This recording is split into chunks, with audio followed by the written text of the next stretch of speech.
దినవృత్తాంతముల గ్రంథం మొదటి దినవృత్తాంతముల గ్రంథం 15వ అధ్యాయము 22వ వచనం చదువుకుందాం. 15వ అధ్యాయము 22వ వచనం చదవండి. ఎవరైనా ఒకరు.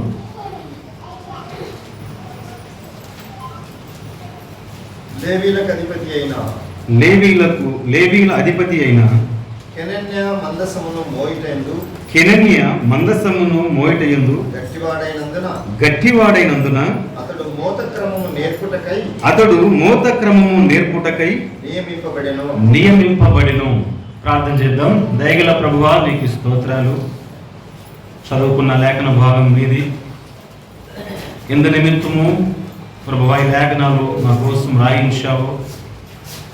ఆ విషయాలు మేము అర్థం చేసుకోవడానికి నీ పరిశుద్ధాత్మ సహాయం మాకు అనుగ్రహించమని, వచ్చిన మాకు ఆదరణ, హెచ్చరిక, దిద్దుబాటు నీ వాక్యం ద్వారా మాకు కలిగించమని యేసు ప్రభు పేరట ప్రార్థన చేసి అడుగుతున్నాము తండ్రి.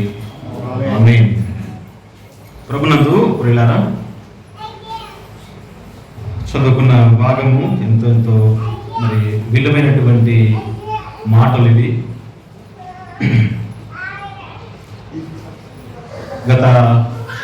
గడిచిన ఆదివారం కూడా మనము బర్నబా గురించి ధ్యానం చేశాం. మొదటి శతాబ్దపు క్రైస్తవ్యములో, అపోస్తలుల యొక్క ఆదిమ సంఘంలో బర్నబా ఎలా ఉన్నాడు అని మనము ధ్యానం చేసినప్పుడు, బర్నబా యొక్క పేరు యాక్చువల్గా బర్నబా కాదు, అతడు యేసు. మళ్ళా బర్నబా అనే పేరు ఎందుకు అపోస్తలులు ఏర్పాటు చేశారు అని మనము ధ్యానం చేస్తే, సంఘములో అతడు బర్నబా అనగా హెచ్చరిక పుత్రుడు, బర్నబా అనగా హెచ్చరిక పుత్రుడు, ఆదరణ పుత్రుడు, హెచ్చరిక పుత్రుడు, ఆదరణ పుత్రుడు, సత్పుత్రుడు, సత్పురుషుడు, మంచి నాయకుడు.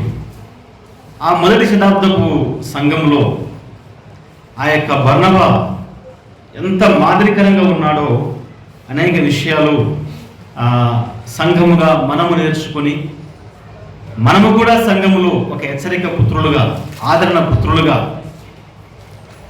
నాయకులుగా మనం బ్రతకాలి అని అనేక విషయాలు ధ్యానం చేశాం. దేవునికి నామానికి స్తోత్రము. మరి ఈ దినము కూడా ఒక చక్కటి సందర్భాన్ని దేవుడు మనకు నేర్పించబోతున్నాడు.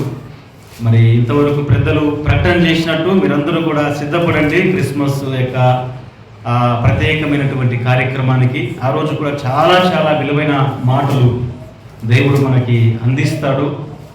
నాకు తెలిసి ఎంతమంది సేవకులు ప్రభు యొక్క జన్మ గురించి మాట్లాడినా, ఏ ఒక్క సేవకుడైనా ఒక అద్భుతమైన కోణంలో మాట్లాడతాడు. అది దేవునికి మహిమ. ఎందుకంటే ఎంత చెప్పినా ప్రభు యొక్క గొప్పతనము తగ్గిపోదు. కాబట్టి మన సంఘంలో కూడా ఎంతో విలువైన సమాచారం ఆ రోజు అందించబడుతుంది. నేను కూడా ఆల్రెడీ ఆ రోజుకి ప్రిపేర్ అయిపోయిన, దేవుడు తలంపిచ్చేశాడు. చాలా విలువైన మెసేజ్ ఆ రోజు మాట్లాడబోతున్నాం. కాబట్టి మరి స్థానికంగా ఉన్నటువంటి సహోదరులు, విశ్వాసులు, అనంతరాజన్న, మరి నవీన్, ఇంకెవరైనా ప్రేరేపించబడితే రమేష్ అన్న కానీ, మరి అందరికీ సమయం పంచుకుందాం, ప్రభుని ఘనపరచుదాం. అందరూ మీ యొక్క పనులు ముగించుకొని త్వరగా రండి. మరి ఈ దినపు వాక్యాన్ని మనం చదువుకున్నాం కదా. ఇక్కడ చదువుకున్న భాగము దావీదు కాలం.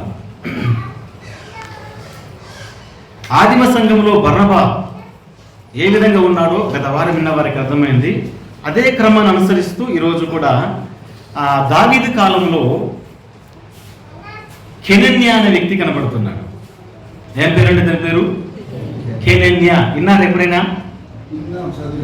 చదివినారు కానీ ప్రసంగం విన్నారా? ప్రసంగం వినలేదు. కెనన్య అనే వ్యక్తి ఆ రోజు ఆ వ్యక్తిని దావీదు చూశాడు. చూసి ఏమంటున్నారంటే, లేవీల అధిపతి అయిన కెనన్య మందస్సమును మోయుటకు గట్టివాడైనందున అతడు మోత క్రమము నేర్పుటకు నియమింపబడెను. ఆ రోజు ఏం జరిగిందంటే సోదరులారా, దావీదు కాలంలో మందస్సము దాన్ని మోసే క్రమం చెడిపోయింది. మందసాన్ని మోసే క్రమము చెడిపోయింది. ఎవరు పడితే వాళ్ళు మోస్తున్నారు. ఆ రోజు మోయిట ద్వారా చాలా చాలా నష్టాలు ఎదుర్కొన్నారు. అది దావీదు చూశాడు. చూసి మోసే క్రమాన్ని నేర్పుటకు ఒక వ్యక్తి కావాలని పరిశీలన చేశాడు. లేవి గోత్రంలో పరిశీలన చేస్తున్నప్పుడు మోయిటకు ఎవరు కనపడ్డారు అంటే కెనన్యా కనపడ్డాడు. ఎలా కనపడ్డాడు ఇతను అంటే మోయిటకు గట్టివాడు. ఎంత మంచి మాట పిల్లల. మందసాన్ని మోయిటకు గట్టివాడు, మోత క్రమాన్ని నేర్చినవాడు, నేర్పించుటకు నియమించబడ్డవాడు, గట్టివాడు. మెత్తనవాడు కాదు, జారిపోయేవాడు కాదు, బెదిరింపులకి లొంగేవాడు కాదు, ఆషామాసిగా వ్యక్తి కాదండి కెనన్యా. ఈరోజు కెనన్యా గురించి అయిపోదు ప్రసంగం. రెండో భాగం కూడా మిగిలి ఉంటుంది. రెండో భాగం ఇక్కడ చెప్తూ లేదు కానీ ఉపల్లో మరి కూడికల ద్వారా చెప్తూ ఉంటారు. ఈ కెనన్యా అనే వ్యక్తి మందసాన్ని మోయిటలో చాలా చాలా గట్టివాడు అని రాయబడి ఉంది. మందసము మోయిట, మందసం మోయిట. మందసంలో ఏమున్నాయండి? మందసంలో ఏముంటాయి? ఎబ్రీ పత్రిక 9వ అధ్యాయం 4వ వచనం చదవండి ఒకసారి. మందసం యొక్క ప్రత్యేకత కనబడుతుంది. అందులో ఏమున్నాయి అనేది హెబ్రీయులకు రాసిన పత్రిక 9వ అధ్యాయము 4వ వచనం. అందులో అంటే మందసంలో చెప్తున్నాడు, అందులో సువర్ణ ధూపార్తియు అంతటను బంగారు రేకులతో తాపబడిన నిబంధన మందసమును ఉండెను. ఆ మందసములో మన్నాగల బంగారు పాత్రయు, చిగిరించిన హారోను చేతి కర్రయు, నిబంధన పలకలను ఉండెను అని రాయబడింది. మందసము మోయిట, మోయిటకు నేర్పుట,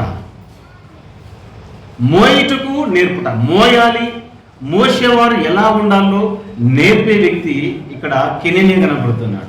మందసములో ఏముంది అంటే అక్కడ మనం చూస్తున్నాము, చిగిరించిన హారోను కర్ర, నిబంధన పలకలు, బంగారు మన్నాగల పాత్ర. చాలా చాలా విలువైన పాత్రలు మందసములు ఉన్నాయి. కాబట్టి దాని మోయిటకు దేవుడు ఈ ప్రపంచములోనే ఎన్నో దేశాలు ఉన్నాయి. అన్ని దేశాలలో ఒక దేశాన్ని ఏర్పాటు చేసుకున్నాడు. ఆ దేశమే ఇజ్రాయెల్ దేశం. ఇజ్రాయెల్ దేశంలో 12 గోత్రాలు ఉన్నాయి. 12 గోత్రాలు ఉన్నప్పటికీ ఏ గోత్రాన్ని ఎన్నుకున్నాడు? లేవీ గోత్రం. లేవీ గోత్రాన్ని ఎన్నుకున్నా అందరూ మోయిటకు అర్హులు కాదు. అందులో అందులో ఎలా ఉండాలి? నేర్చిన వాడై ఉండాలి, గట్టివాడై ఉండాలి. దేవుని యొక్క ఏర్పాటు చూడండి. ప్రపంచ దేశాలు ఇన్ని ఉన్నా ఇజ్రాయెల్ దేశం ఏర్పాటు, ఇజ్రాయెల్ దేశంలో 12 గోత్రాలు ఉన్న లేవీలు ఏర్పాటు, లేవీలో సుమారుగా 6 లక్షల మంది పైబడిన ఉన్న అందులో గట్టివారు, నేర్చుకున్న వారిని దేవుడు ఏర్పాటు చేసుకున్నాడు. ప్రియ సోదరులారా, ఈ మందసము ఈ కొత్త నిబంధన ప్రకారంగా దేనికి గుర్తుగా ఉందంటే చాలా పోలికలతో విమిడి రాయబడి ఉంది. మందసము యేసుప్రభు వారికి పోలిక, మందసం సంఘానికి పోలిక. ఇంకా చాలా కోణాలు ఉన్నాయి కానీ అది తర్వాత విషయం. అయితే మోయిటకు ఒక క్రమం అనేది దేవుడు సృష్టి ఆదిలోనే నియమించబడి దాన్ని నేర్పుతూ వచ్చాడు. ఈరోజు మందసం అనేది సంఘానికి పోలికైతే సంఘాన్ని మోయివారు, నడిపించువారు ఒక క్రమం కలిగి ఉండాలి. బర్నబా ఆ రోజు ఎలాంటి క్రమం కలిగి ఉన్నాడో ఈ రోజు కూడా వచ్చిన ప్రతి ఒక్కరు కూడా ఒక క్రమం కలిగి ఉండాలి. ఎవరు పడితే వారు పెద్దలు కాదు, ఎవరు పడితే వారు సేవకులు కాదు, ఎవరు పడితే వారు విశ్వాసులు కాదు. నేను చెప్తున్నప్పుడు ఇలా ఏదైనా ముక్కు సూటిగా, ఎందుకంటే మీ ఆత్మలకు నేను ఉత్తరవాదం అవుతా సత్యాన్ని చెప్పకపోతే. రైట్ కదండి? గత వారం చెప్పాను నేను యెహెజ్కేలు గ్రంథం ఆధారం చేసుకుని, నీకు సత్యాన్ని చెప్పకపోతే మీ ఆత్మలకు నేను ఉత్తరవాదం అవుతా. నా ఆత్మ తప్పించబడాలంటే సత్యాన్ని కరకండిగా చెప్పాలి. ఇక్కడ సంఘాన్ని మోసే క్రమం నేర్పిస్తున్నారు. దావీదు కాలంలో కెనన్యా అనే వ్యక్తి మోయటకు గట్టివాడు, నేర్చుకున్నవాడు, ఇతడు అర్హుడు అని దావీదు ఎన్నిక చేశాడు. మోయటకు క్రమం అవసరమా అని చూడగలిగితే క్రమం అవసరమేనండి. బైబిల్ గ్రంథంలో ఏ ప్రత్యక్ష గుడాలను చూసినా, మందసాన్ని చూసినా, దాన్ని చేసేటప్పుడు దాని యొక్క నిర్మాణం మనం చూస్తే 3 నర, 2 మూరల నర, 3 మూరల నర, నర నర నర అనేది అలాగే మిగిలిపోయింది. ఫుల్ స్టాప్ ఉండదు. 2 మూరలు అనేది తక్కువ ఉంటుంది. 3 నర బలిపీఠం చేసినప్పుడు కానీ, ప్రత్యక్ష గుడారం చేసినప్పుడు కానీ, మందసాన్ని చేసినప్పుడు కానీ 3 నర నర నర అనేది ఎందుకు ఉందంటే, నర అనేది సగమే. అవునండి, సగమే కదా. 3 అంటే ఫుల్, దాంట్లో సగము. నర అంటే సగం. అంటే ఎవరైనా ప్రియులారా నేర్చుకునే పోయేవారు జీవితకాలం నేర్చుకోవాలి. నేను పర్ఫెక్టు అని చెప్పడానికి వెళ్ళేదండి. ఎంత గొప్ప అంతర్జాతీయ సేవకుడైనా నేను పర్ఫెక్ట్ అని చెప్పడానికి లేదు. నర సగమే. నీకు తెలిసింది కొంతే, తెలుసుకోవలసింది ఎంతో ఉంది. బైబిల్ గ్రంథంలో నాకు తెలుసు అని మనము ఇలా కాలరేగడం కాదండి, ఎదురు వాళ్ళని విమర్శించడం కాదు. నర మందసాన్ని చేసినప్పుడు, ప్రత్యక్ష గుడాన్ని చేసినప్పుడు నర. ఎందుకంటే తెలుసుకోవాల్సింది ఎంతో ఉంది. జీవితకాలం ఒక క్రైస్తవుడు జీవితకాలం యొక్క విద్యార్థి. బైబిల్ ముందు ఎంత గొప్ప సేవకుడైనా జీవితకాల విద్యార్థి. నేర్చుకోవాలి. నేర్చుకున్నవాడు కినెనియా అని ఇక్కడ రాయబడి ఉంది. జీవితకాలం నేర్చుకోవాలి. ఇప్పుడు దేవుని దగ్గర క్రమాలు నేర్చుకుంటూ క్రమాన్ని అనుసరించాలి. ఆర్టీఓ రిపోర్ట్ ప్రకారంగా మనం చూడగలిగితే హెల్ప్ బోర్డు పెట్టుకున్న కారులు నడుపుతూ ఉంటారు డ్రైవర్స్ నడుపుతూ వాళ్ళ కారు వెనకాల హెల్ప్ బోర్డు ఉంటుంది. హెల్ప్ బోర్డు ఏంటి చూపిస్తుందంటే, డ్రైవరు క్రమశిక్షణలో ఉన్నాడు, దయచేసి మీరు సైడ్ తీసుకొని వెళ్ళిపోండి. ఎప్పుడు క్రైస్తవుడు హెల్మెట్ పెట్టుకుని నడవాలి. నిజంగా ఆర్టీఓ రిపోర్టు ప్రకారంగా హెల్ప్ బోర్డు పెట్టుకున్న ఏ ఒక్క కారు నేటి వరకు యాక్సిడెంట్ కాలేదంటండి. యాక్సిడెంట్ కాలేదంట. కారణం హెల్ప్ బోర్డు. ఈరోజు ప్రతి ఒక్కరూ కూడా హెల్ప్ బోర్డు అంటే నేను నేర్చుకుంటున్నాను ప్రభు దగ్గర. నేర్చుకోవాలి. ఒక క్రమాన్ని నేర్చుకొని మనం సాగిపోవాలి. తెలిసి తెలియనట్టుగా మనము మాట్లాడకూడదు. నాకంత తెలుసు అని కూడా మాట్లాడకూడదు. ఒక వ్యక్తి అన్నాడంట, అరే బెల్లం ఎట్లుంటుందిరా అన్నాడంట. బెల్లం ఎట్లుంటుందిరా అంటే, అరే బెల్లం ఏందిరా, బెల్లము అల్లంలాగా పుల్లగా ఉంటుంది అన్నాడంట. ఎట్లా ఉందంట?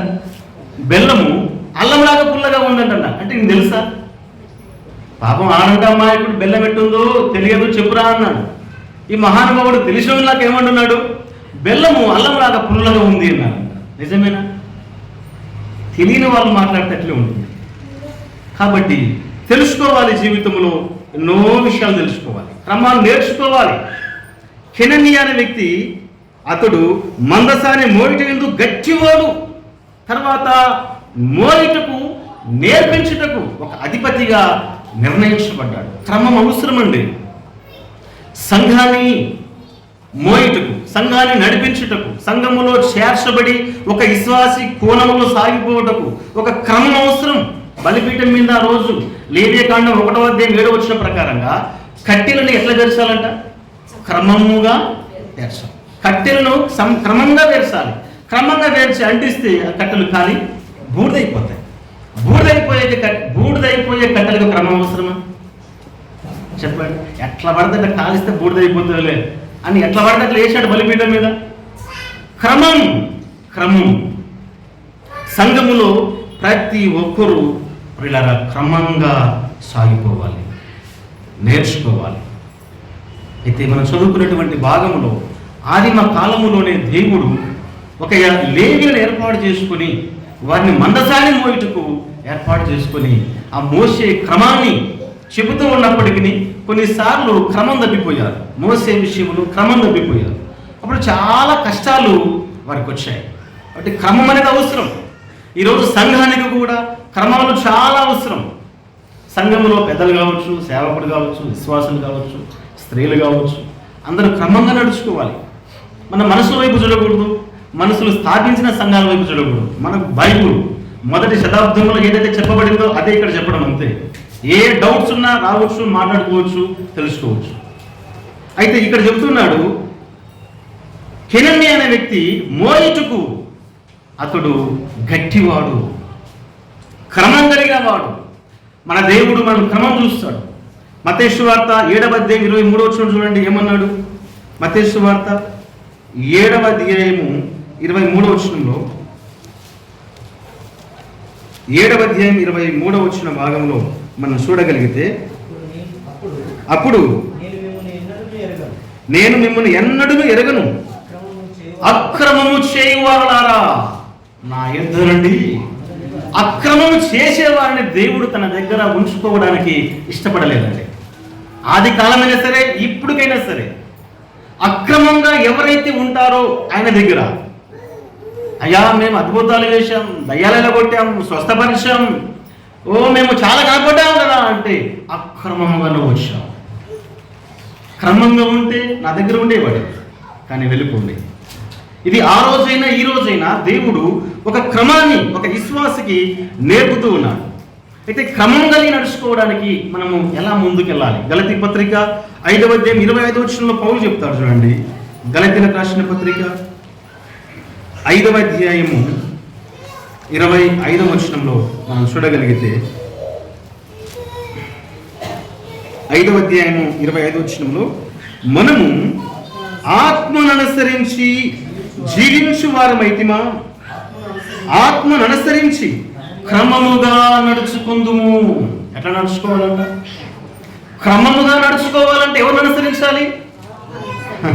ఆత్మను అనుసరించాలి, కానీ సంఘాలను చూడవద్దండి. ఆత్మను అనుసరించాలి, కానీ మనసును చూడవద్దండి. ఫలానాయన ఇట్లా ఉన్నాడు, అట్లా ఉన్నాడు, బాగానే వాక్యం చెబుతుడు, వాళ్ళకి ఇట్లా చేశారు సార్. మీరు ఎప్పటికైనా నేను కానీ మీరు కానీ ఆత్మను చూడాలి, మనుషులను చూడవాకండి. ఇక్కడ అదే మాట్లాడుతున్నా. మనము ఆత్మను అనుసరించి జీవించి వారమైతిమా, ఆత్మను అనుసరించి క్రమంగా నడుచుకుందుము. ఎవరిని అనుసరిస్తున్నాం? మనసులను అనుసరించవద్దు, సంఘాలను అనుసరించవద్దు. మనకొక్కసారి అప్పగించబడింది బోధ. ఆ బోధ నిమిత్తం మనం పోరాడాలని యూదా అంటాడు. అంటే క్రమంగా బ్రతకడం కోసము మనం ప్రయాసపడాలి. అందుకే దేవుడు అక్రమం చేయవారులారా నా యొద్ద నుంచి పొండి అన్నాడంటే, పొరలలో ఒకరోజు ఇన్ని సంఘాలు ఉన్నాయి కదా, అందరూ పరలోకం పోవడం అనేది అసాధ్యము. ఎవరైతే క్రమంగా ఆత్మను అనుసరించి నడుచుకుంటారో వారే ప్రభు దగ్గర నిత్యం ఉంటారు. అయితే కొన్ని విషయాలు మనము ధ్యానం చేద్దాము. ఈ కెనన్య అనే వ్యక్తి దావీదు కాలములో ఎలా కనబడుతున్నాడు అంటే, ఈ వ్యక్తి పురులారా ఆయన క్రమముగా, మరొకసారి చదువుకుందాం. మొదటి దినవృత్తాంతముల గ్రంథం 15వ అధ్యాయము 22వ వచనం. లేవీల అధిపతి అయిన కెనన్య మందసమును మోయటయందు గట్టివాడైనందున అతడు మోత క్రమము నేర్పుటకై నియమింపబడెను. మోత క్రమము నేర్పుటకు నియమింపబడ్డాడు. నియమింపబడాలి, గట్టివారంగా ఉండాలి. సంఘ క్రమాలు అనుసరించుటకు, సంఘములు అనేకులకు మాదిరికరంగా ఉండుటకు మనము గట్టివారంగా ఉండాలి. అయితే ఇక్కడ కెనన్య నియమించబడ్డాడు. ఎందుకు నియమించబడ్డాడంటే, ఆ రోజు ఏం జరిగిందంటే కొంత చరిత్ర నేను మీకు గుర్తు చేస్తాను. అది హేలీ కాలం. హేలీ మందిరం ఏదండి? అది ఏలీ నివసించిన మందిరం షిలోహు మందిరం. షిలోహు మందిరంలో యాజకుడిగా ఉన్నాడు. అతని కుమారుడు హోప్ని, ఫినియాస్ ఉన్నారు. ఆ రోజు ఏమి జరిగిందంటే, వారు పాపము చేశారు. ఏలీ కుమారుడు పాపము చేయటను బట్టి యుద్ధాలు వచ్చాయి. పాపము చేయటం బట్టి యుద్ధాలు వచ్చాయి. నిజంగా ఎప్పుడైతే యుద్ధం జరుగుతూ ఉందో ఆ రోజు ఏం జరిగిందంటే, 4వ అధ్యాయము మొదటి సామెతల గ్రంథం 4వ అధ్యాయము 2వ వచనం చూడండి ఒకసారి. ఫిలిష్తీయులు ఇశ్రాయేలుల మీద తమ్మును యుద్ధ భక్తులుగా తీర్చుకునగా వారు యుద్ధములో కలిసినప్పుడు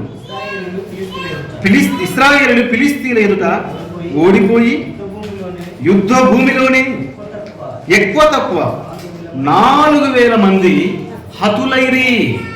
ఇక్కడ 4,000 మంది చనిపోయారు. ఇజ్రాయేలు ఫిలిస్తీన్లు వచ్చారు, యుద్ధం చేశారు. ఫిలిస్తీన్లు రావడానికి యుద్ధానికి కారణం ఏంటంటే హోప్ని ఫీనిహాసు మందిరములో చేరాని కార్యం చేశారు. యుద్ధము రగిలింది. అక్కడ ఎప్పుడైతే యుద్ధం ప్రారంభించబడిందో ఇశ్రాయేలీలు 4,000 మంది చనిపోయారండి. 4,000 మంది చనిపోయాం కదా అని, ప్రభువా మాకు అపజయం కలిగింది, మేము ఏ తప్పు చేశాము అని పరీక్షించుకోలేదు దుర్మార్గులు. నేననే కాదు ఈ మాట, బైబిలే చెప్పింది. పరీక్షించుకోలేదు దుర్మార్గులు హోప్ని ఫీనిహాస్. ఇప్పుడు ఓడిపోయాం కదా, రండి మా బలం ఏందో మళ్ళీ మేము చూపిస్తామని వీళ్ళు ఏం చేశారంటే అదే యుద్ధ భూమిలోనికి ఇప్పుడు ఇలా మరొకసారి యుద్ధం జరుగుతుంది. 10వ వచనం చూడండి. 10వ వచనం చదవండి. ఫిలిస్తీన్లు యుద్ధము చేయగా ఇశ్రాయేలు ఓడిపోయి అందరూ తమ డేరాలకు పరిగెత్తి వచ్చిరి. అప్పుడు అత్యధికమైన వధ జరిగిను. ఇశ్రాయేలీలలో 30,000 కాలు బలము కూలెను. దేవుని మందస్సము పట్టబడేను. నిజానికి వాళ్ళు పాపము చేయడమే తప్పు. మందిరంలో పాపము చేయడం బట్టి యుద్ధం వచ్చింది. యుద్ధ రంగంలో 4,000 మంది చచ్చిపోయారు. అయ్యో 4,000 మంది చనిపోయారు కదా అని పశ్చాత్తాపడలేదు. మేము మా బలం ఏదో చూపిస్తాం ఫిలిస్తీన్లారా అని మందిరంలో ఉండే మందసాన్ని తీసుకొచ్చి యుద్ధ భూములు పెట్టారండి. యుద్ధ భూములు పెట్టారు. ఉండవలసిన స్థలంలో ఉండాలి మందసం. ఇప్పుడు ఎక్కడ ఉంది? యుద్ధ భూమి, పరిశుద్ధమైన స్థలంలో ఉండాలి మందసం. కానీ ఆ స్థలంలో ఉండకుండా యుద్ధ భూములను తెచ్చిపెడితే అప్పుడు ఫస్ట్ 4,000 మంది, ఇప్పుడు ఎంతమంది చచ్చిపోయారు? 37,000 మంది. సంఖ్య పెరిగిందండి. ఇంకా సంఖ్య పెరిగింది. అతిక్రమాలను బట్టి ఇప్పుడు ఇలారా మనం పశ్చాత్తాపపడకపోతే సమస్యలు అధికమే అవుతుంటాయి. వారు పాపము చేయడం బట్టి ఒకసారి 4,000 మంది, ఒకసారి 37,000 మంది హతులైపోయారు. ఇక్కడ పాపం కారణం. దావీదు కాలంలో కూడా 7వ అధ్యాయము చూడండి. అదే సమూయేలు రాసినటువంటి 2వ గ్రంథం 7వ అధ్యాయము 1వ వచనంలో ఏమని రాయబడిందంటే అంతటా 2వ సమూయేలు 7వ అధ్యాయం 1వ వచనంలో యెహోవా నలుదిక్కుల అతనికి శత్రువుల మీద అతనికి విజయం ఇచ్చి అతనికి నెమ్మది కలగజేసిన తర్వాత చూడండి, ఇక్కడ ఒక మాట గుర్తు చేస్తాను. దావీదుకు దేవుడు నలుదిక్కుల నెమ్మది కలగజేశాడు. నలుదిక్కులు అంటే అతను ఎంతో ప్రశాంతంగా నిద్రపోతున్నాడు. భుజం మీద తడిగుడ్డ వేసుకొని ప్రశాంతంగా నిద్రపోతున్నాడు. ఆ నెమ్మది ఎంతకాలం ఉందంటే తాను పాపం చేయనంతవరకే ఉంది. 7వ అధ్యాయంలో నెమ్మది. 12వ అధ్యాయం వచ్చేసరికి ఉపవాసం ఉన్నాడు. 12వ అధ్యాయం వచ్చేసరికి కష్టం వచ్చేసింది. ఏం జరిగింది? అప్పటికి బెత్షెబాతో పోయాడు, కుమారుని గన్నది, పుట్టిన కుమారుడు చచ్చిపోయాడు. ఇతను దుఃఖం వచ్చేసింది. సంతోషము సమాధానం అనేది పాపము చేయనంత వరకే. అతిక్రమము చేస్తే ఉన్న సమాధానం కూడా పోతుందండి. ఇక్కడ అదే జరిగింది. హోప్ని ఫీనిహాసులు సంఘ మందిరంలో ఎంతో సేవ చేశారు. ఎప్పుడైతే పాపం చేశారో యుద్ధం రగులుకుంది. 4,000 మంది చచ్చిపోయారు. ఆడికి ఆగలేదు. మందిరంలో ఉండే మందసాన్ని తీసుకుపోయి యుద్ధభూమిలో పెట్టేశారు. యుద్ధభూమిలో పెడితే 37,000 మంది చనిపోయారండి. అంటే మందసం ఎక్కడ ఉండాలో క్రమం తెలియదు. క్రమము తెలియకపోవడం చేత 37,000 మంది చనిపోయారు. దాదాపుగా హోప్ని ఫీనిహాసు కూడా చనిపోయాడు. మందసము అబినాదాబు ఇంట 20 సంవత్సరాలు ఉండిపోయింది. మొదటి సమూయేలు గ్రంథము 7వ అధ్యాయంలో మనం చూస్తామన్నమాట. 20 సంవత్సరాలు మందసము అబినాదాబు యొద్ద ఉండిపోయింది.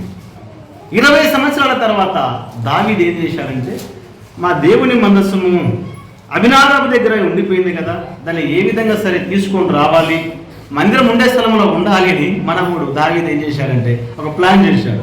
చూడండి 2వ సమూయేలు గ్రంథం 6వ అధ్యాయము 2-3 వచనాలు. తర్వాత దావీదు ఇశ్రాయేలులో 30,000 మంది శూరులను చూడండి ఆ మాటలు. సమకూర్చుకొని తర్వాత దావీదు ఇశ్రాయేలులో 30,000 మంది శూరులను సమకూర్చుకొని బయలుదేరి కెరూబుల మధ్య నివసించు సైన్యములకు అధిపతియగు యెహోవా అను తన నామము పెట్టబడిన దేవుని మందసమును అచ్చట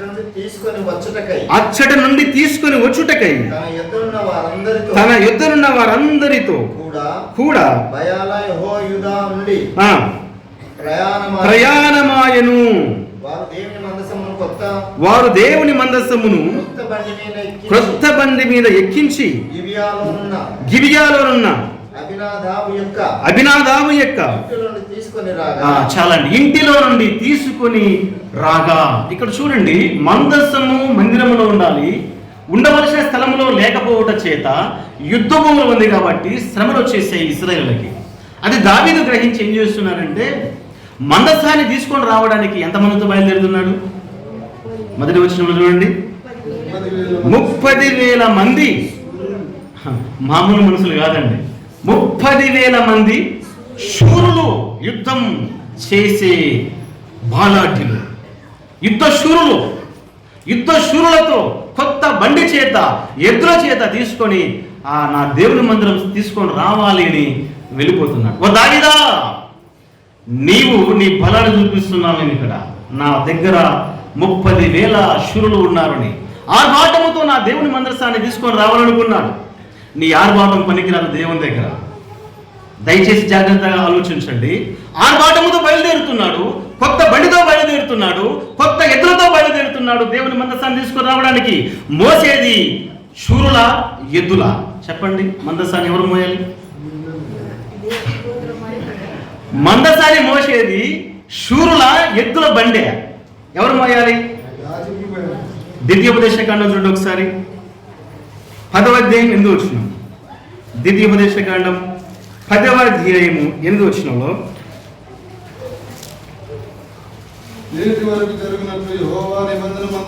యెహోవా నిబంధన మందసమును మోయుటకు యెహోవా సన్నిధిని నిలుచుటకును దీవించుటకును లేవీ గోత్రపు వారిని ఆ కాలమున ఏర్పరుచుకున్నాడు దేవుడు. లేవీ గోత్రమే మోయాలి, లేవీ గోత్రమే దించాలి. ఎవరు పడితే దాన్ని వారు ముట్టకూడదు, ఎవరు పడితే వాళ్ళు మోయకూడదు. ఒక లేవీ గోత్రము ఎన్నిక చేయబడింది.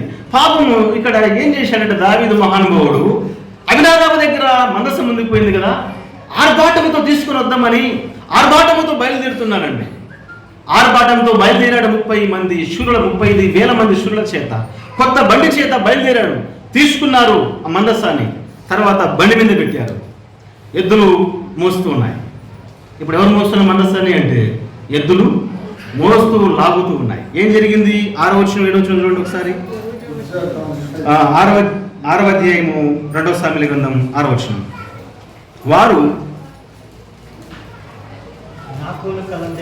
నాకోను కళ్ళము దగ్గరకు వచ్చినప్పుడు ఎడ్లకు కాలు జారినందున ఉజ్జా చేయి చాపి దేవుని మందసమును పట్టుకొనగా యెహోవా కోపము ఉజ్జా మీద రగులుకొనెను. అతడు చేసిన తప్పును బట్టి దేవుడు ఆ క్షణమందే అతని మొత్తగా అతడు అక్కడనే దేవుని మందసమునొద్ద పడి చనిపోయెను. చూడండి, అక్కడ రాయబడి ఉంది, యెహోవా ఉజ్జాకు ప్రాణ ప్రకోపము కలగజేయగా దావీదు వాకిల పడి ఆ స్థలమునకు పెరెజ్జు ఉజ్జాను పేరు పెట్టెను. పెరెజ్జు అక్కడ పుట్టినట్లు ఏముంది? వినాశనం. ఇక్కడ మనం చూస్తున్నాము, అభినాదాబు దగ్గర మందసం ఉండిపోయింది. 30,000 మంది పరాక్రమమైన శూరులను దావీదు తీసుకొని పోయాడు. కొత్త బండి తీసుకున్నారు, బండి మీద పెట్టుకొని వస్తూ ఉంటే ఎడ్లకు కాలు జారింది. కాలు జారినప్పుడు అయ్యో దేవుడి మందసము కింద పడుతుంది కదా అని అందులో ఒక వ్యక్తి ఉజ్జా చేయి జాపి పట్టుకున్నాడు. చేయి జాపి పట్టుకుంటే దేవుని కోపము రగులుకుంది. ఆ క్షణమంది అతడు చనిపోయాడు. ఎందుకు చనిపోయాడు? అతడు ముట్టుకోవడానికి అర్హుడు కాదు. క్రమం, దేవుడు ఎక్కడైనా సరే క్రమం చూస్తున్నాడు. ముట్టుకోవడానికి అర్హుడు కాదు. అయ్యో పడిపోయే మందిరాన్ని ముట్టుకున్నాడు కదా, దేవుడు సంతోషపడ్డాడా? దేవుడు సంతోషపడ్డాడా అండి? దేవుడు సంతోషపడలేదు. మందిరం పడిపోతుంది కదా అని పట్టుకుంటే సంతోషపడలేదు.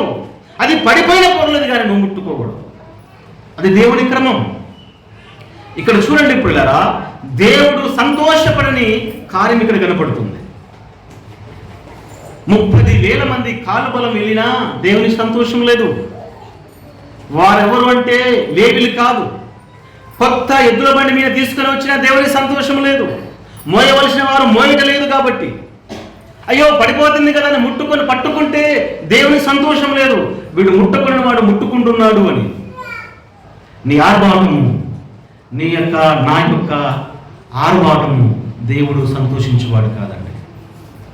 ఆర్భాటముతో దావీదు బయలుదేరాడు కానీ దేవుడు సంతోషపడలేదండి. నీ ఆర్భాటం ఎవరు కావాలి?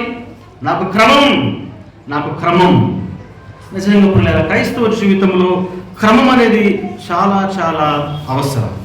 మన ఆర్భాటాలు చూడడు దేవుడు, మన యొక్క రంగుల వైభవాన్ని దేవుడు చూడడు. ఆయన కావాల్సింది క్రమం.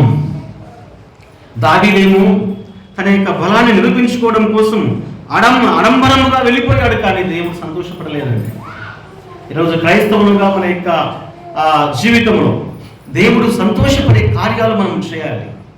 10 మంది చూడాలి. దావీదు అదే చేశాడండి. ఆ రోజు ఫిలిష్తీయులు చూసి భయపడాలనుకున్నాడు. 30,000 కాలుబలంతో వెళ్తే అనేకులు భయపడాలి అనుకొని ఆ డోర్లు, డ్రమ్ములు, మరి పాటలు పాడేవారు ఎవరెవరు తీసుకుని వెళ్ళిపోయాడు. కానీ ఆ యొక్క ఆడంబరాన్ని చూసి దేవుడు ఆనందపడలేదు. నువ్వు చేసేది క్రమం కాదు. దావీదును అందుకోసమే అక్కడ మనం చూస్తాం. అక్కడ ఉజ్జియా అనే వ్యక్తి చనిపోయాడు. ఎడ్లకు కాలు జారి, అక్కడ అదే మాట రాయబడింది, ఎడ్లకు కాలు జారి. ప్రియ సోదరులారా, మరి దేవుని మందస్సం అంటే సంఘము కదా. సంఘములో ఉండే మనము క్రమంగా నడుచుకోవాలి. మన కాలు జారకూడదు. మన మీద ఉండే కుటుంబ భారం, మన మీద ఉండే సంఘ భారం, మన మీద ఉండే భారము, ఆ మందస్సము నేలమట్టమైపోతుంది. కాలు జారక మనము మోయవలసిన వరమై ఉన్నాం. కాలు జారితే ఏమవుతుంది మన భక్తి జీవితంలో అంటే, ఏవో గ్రంథం చూడండి, 12వ అధ్యాయం 5వ వచనం. ఏవో గ్రంథం 12వ అధ్యాయము 5వ వచనం. దుర్దశ నొందిన వానిని తిరస్కరించుట క్షేమం గలవారు యుక్తమనుకొందురు. దుర్దశ నొందిన వారిని తిరస్కరించుట క్షేమం గలవారు యుక్తమనుకొందురు. కాలు జారు వారి కొరకు తిరస్కారము కనిపెట్టుచున్నది. ఇక్కడ ఎంత మంచి మాట మాట్లాడుతున్నారంటే, కాలు జారే వారి కోసము తిరస్కారం కనిపెడుతుంది.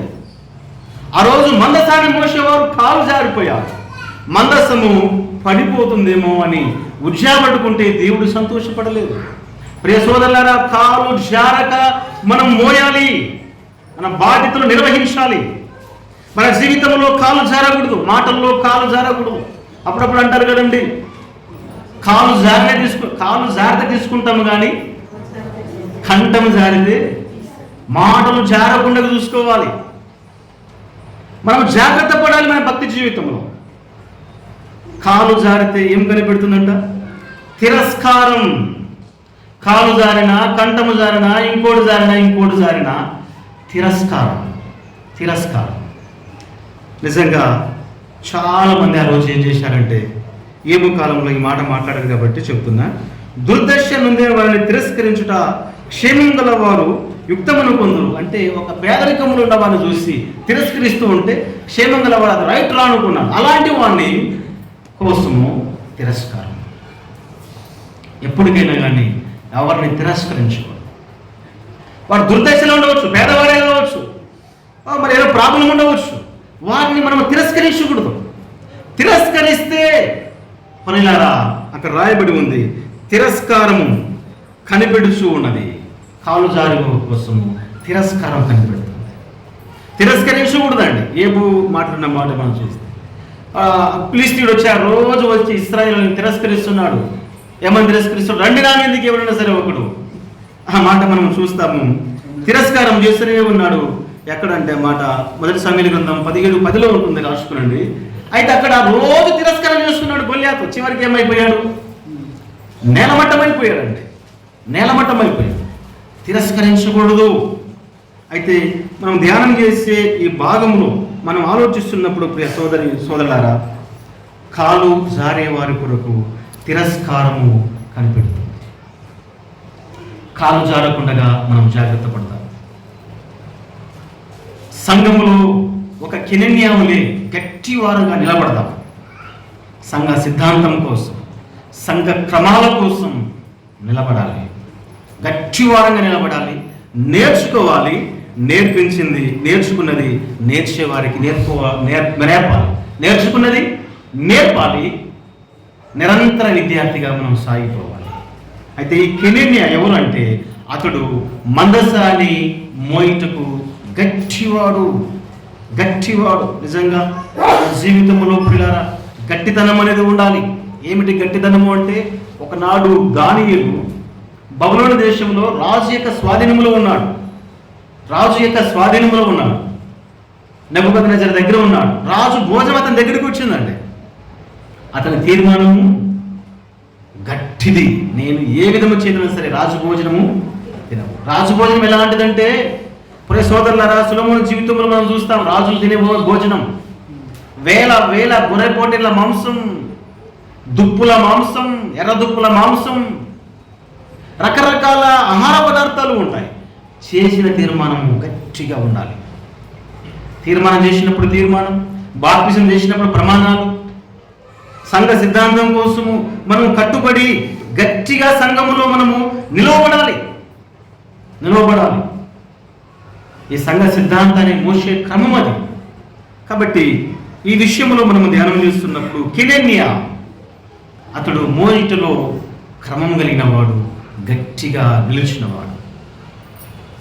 అక్రమంగా క్రమం లేని జీవితం మనం జీవిస్తే మనం నష్టపోతాం. ఒక క్రమం కలిగి ఉండాలి. ఏమిటి క్రమము? ప్రతి వారం నియామక కూడికలు ఉంటాయి. వెళ్ళుటయే క్రమం. ప్రతి ఆదివారం ఆరాధన 10:30కి రావుటయే క్రమం. విజ్ఞాపనలు, నియామక కూడికలు, మీటింగ్స్లు మనకెన్నో ఉంటాయి. అన్నిటికీ వెళ్ళుటయే క్రమం, సంఘ క్రమం. ఇవి పాటించాలి, ఇవి నేర్చుకోవాలి. అయితే ఆనాడు లేవీలలో మంచి నమ్మకస్తుడు ఈ యొక్క కెనెన్యా. ఎవరు పడితే వాళ్ళు మోస్తే చాలా ప్రమాదాలు సంభవించాయి. అది తెలుసుకొని దావీదు నష్టపోయిన తర్వాత ఈ దినవృత్తాంతముల మొదటి గ్రంథము ఇక్కడ మనం చూస్తున్నాము 15వ అధ్యాయం 22వ వచనంలో, అయ్యా ఎవరు పడితే వాళ్ళు మోయకూడదు, మందసాన్ని మోయిటకు ఒక మంచి వారిని నిర్ణయించాలని వెతుకులాడుతూ ఉంటే ఈ కెనెన్యా కనపడ్డాడండి. ఈ కెనెన్యా ఎలాంటి వాడంటే చాలా నమ్మకస్తుడు. అతని భుజం మీద మోపబడి ఉంది లేవిలి యొక్క క్రమం. అతడు అధిపతిగా నడిపిస్తున్నాడండి. నిజంగా సంఘం అనేది మనందరి బాధ్యత. దీనికి పెద్దలు ఉంటారు, సేవకులు ఉంటారు, విశ్వాసులు ఉంటారు. అందరము క్రమంగా ఈ మందిరం యొక్క సహవాసము లేదా ఈ క్రమాన్ని మనం మోసుకుంటూ వెళ్ళాలి. నాకు పట్టలేదు అనకూడదండి. ఈ సంఘం అనేది ఎలాంటిదంటే, ఒక మాట చెప్పి నేను ముగింపులోకి వెళ్తాను. పరమగీతముల గ్రంథం చూడండి.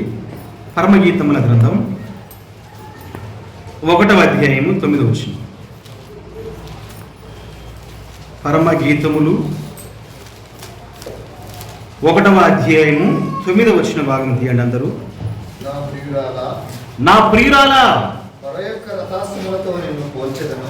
యొక్క రథశ్వములతో నిన్ను పోల్చెదను.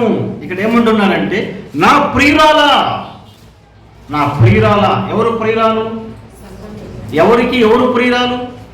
దేవాది దేవునికి ప్రియురాలు ఎవరు? సంఘం. అక్కడ సొలొమోను రాజు షులమితిని మాట్లాడుతున్నాడేమో, కానీ ఇది ఎవరికి పోలికగా ఉందంటే ప్రభు అయిన యేసుక్రీస్తు. ఆయన ప్రియుడు, ప్రియురాలు సంఘం. ఈ సంఘాన్ని దేంతో పోలుస్తున్నారంటే ఇక్కడ ప్రియురాలా నిన్ను, సంఘమా నిన్ను ఫరో యొక్క రథశ్వములతో నిన్ను పోల్చుదను. సంఘాన్ని దేంతో పోల్చాడండి? ఫరో యొక్క రథశ్వం. అశ్వం అంటే గుర్రాలు. అశ్వాల్లో కూడా 2 రకాలు ఉన్నాయి. బీజశ్వాలు ఉన్నాయి, అశ్వాలు ఉన్నాయి.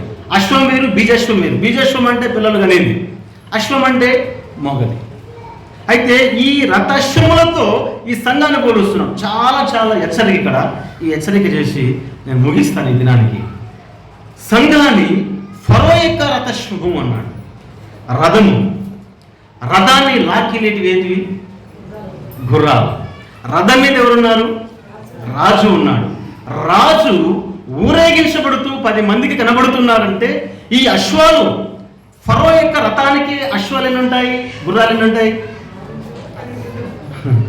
ఎన్ని ఉంటాయి? మనం చూడట్లేదేమోలే కానీ పూర్వకాలంలో చరిత్రకి వెళ్తే రథానికి అశ్వాలు 4 ఉండొచ్చు, 6 ఉండొచ్చు, 12 కూడా ఉండొచ్చు. చివరిగా 12 వరకు ఏర్పాటు చేస్తారు. అంటే 12 రథాలు, ఆ 12 అశ్వాలు, గుర్రాలు, 12 గుర్రాలు ఇప్పుడు దేని లాక్కుపోవాలి? రథాన్ని లాక్కొని పోవాలండి. పరిగెత్తాలి, పరిగెత్తాలి. ఏ ఒక్కటి నాకు కాలు నచ్చింది, కన్ను నచ్చిందంటే ఏమవుతుంది? అన్ని లైన్లో ఉంటాయి గుర్రాలు. ఇది ఎంత పరిగెత్తితే అది కూడా అంతే పరిగెత్తాలి. ఒక 3 గుర్రాలు పరిగెత్తుతూ ఉన్నాయి, 3 గుర్రాలు డౌన్ అయిపోయాయి. 3 గుర్రాలు పరిగెత్తుతున్నాయి, 3 గుర్రాలు డౌన్ అయిపోయాయి. ఏమవుతుంది? రథం పరిగెత్తుతుందా? రథము పరిగెత్తదండి. 3 అక్కడిగ్గాయి, 3 ఇక్కడిగ్గాయి. ఏమవుతుంది? రథము నేలమట్టమైపోతుంది. జాగ్రత్త. ఈ మాట ఆశామాషిగా దేవుడు చెప్పలేరు. ఎటు పడితే అట్ట ఎక్కితే సంఘము నేలమట్టమవుతుంది. ఏ అశ్వం అయితే ఎంత పరిగెత్తుతుందో, పరిగెత్తే రథ అశ్వానికి నువ్వు సమానంగా పోటీ పడాలి. రథాశ్వాలు అంటే ఎవరో కాదు, విశ్వాసులనే. గుర్రాలు సంఘములో విశ్వాసులు గుర్రాలకు పోల్చబడ్డారు. రథము సంఘానికి పోల్చబడింది. రథం మీద ఆశీర్వైనటువంటి దేవుడు మన ప్రభువైన యేసుక్రీస్తు. ఆయన పూజించబడాలి, ఆయన ఆరాధించబడాలి, ఆయన పొగడాలి ప్రజలు. అంటే అశ్వాలు సమానత్వంతో పరిగెత్తాలి, సమానత్వంతో పరిగెత్తాలి. ఈ అశ్వాల మధ్యనే డిష్యం ఉందనుకోండి, లాగే అశ్వాల మధ్యలో పోటీ పడితే కొన్ని ఎద్దులు అప్పుడప్పుడు చూస్తూ ఉంటాం. నేను అక్కడ నుంచి వస్తాప్పుడు ప్రతి వారం చూస్తా. ఒకటి ఇక్కడ ఎక్కుతుంది, ఒకటి అక్కడ ఎక్కుతుంది, మళ్ళీ అట్లా లాక్కుని పోతుంటాయి. పొసుకుబాటు లేదు. రథము నేలపాలవుతుంది అక్కడ. అందుకే దేవుడు అంటున్నాడు, ఓ సులమితి, నిన్ను ఫరో యొక్క రథశ్వములతో నేను పోల్చుదును. పరిగెత్తే వారంగా ఉండాలి. సేవకుడు పరిగెత్తాలి సువార్త కోసం, పెద్దలు పరిగెత్తాలి సువార్త కోసం. పరిగెత్తడానికి చేత కాకపోతే నీ సొమ్మును పరిగెత్తి వాళ్ళతో పాటు, నీ సొమ్మును పరిగెత్తి.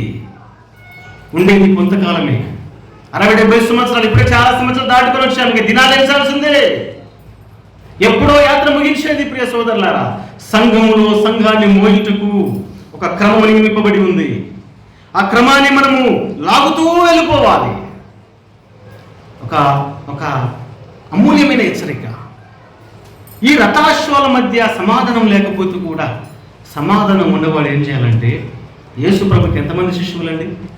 12 మంది. అందులో ఒకడు దొంగ, అది బయటపడాలి. అందులో ఒకడు దొంగ, ఇస్కరియోతు యూదా. గత వారం నేను అతని గురించి ఎక్స్ప్లెయిన్ చేశాను. అతడు నాశన పుత్రుడు. బర్నబా ఏమో హెచ్చరిక పుత్రుడు. ఇచ్చినాడు కాబట్టి హెచ్చరిక పుత్రుడు బర్నబా, ఇచ్చింది తిన్నాడు కాబట్టి ఇస్కరియోతు యూదా నాశన పుత్రుడు. కడుపు బయలు చచ్చిపోయాడండి. అతడు సంఘంలో ఊరేగించబడుతున్నాడు. బర్నబా ఇచ్చాడు కాబట్టి, తిన్నాడు కాబట్టి నేలమట్టం అయిపోయాడు. హెచ్చరిక పుత్రుడు బర్నబా తిన్నాడు కాబట్టి నాశన పుత్రుడు తప్ప ఎవరు తప్పిపోలేదు.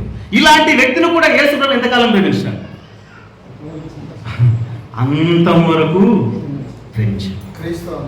క్రీస్తు అదే యేసు ప్రభు వారు అంతవరకు ఇస్కరియోతు యూదును కూడా ప్రేమించాడు.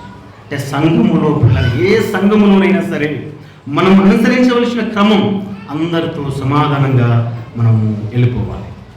కొందరు అటు ఇటు ఉండవచ్చు, వారిని కూడా మనం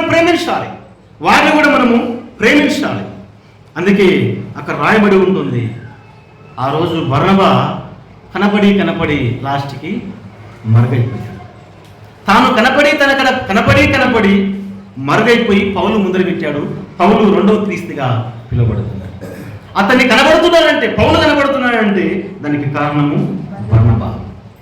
మంచి నాయకులంగా ఉండాలంటే మనం మరుగైపోవాలి.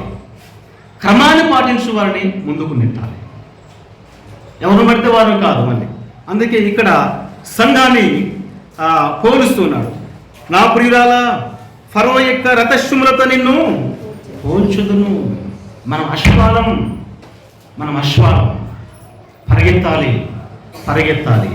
పరిగెత్తకపోతే సువార్త అందదు, పరిగెత్తకపోతే జీవవార్త అందదు. ఆ రోజు మాదియా పారసిక సామ్రాజ్యములో యూదులందరూ ఒక్క రోజు నాశనం చేయాలని ఒక జీవ బయటికి వెళ్ళిపోయింది. అందరూ ఒక దినాన్ని వదిలించబడాలి. ఆ తేదీ సమయం దగ్గరకు వస్తుంది. యూదులు బ్రతకాలని మరొక జీవ ఆ రాజు యొక్క సింహాసనం నుంచి బయటకు వచ్చింది.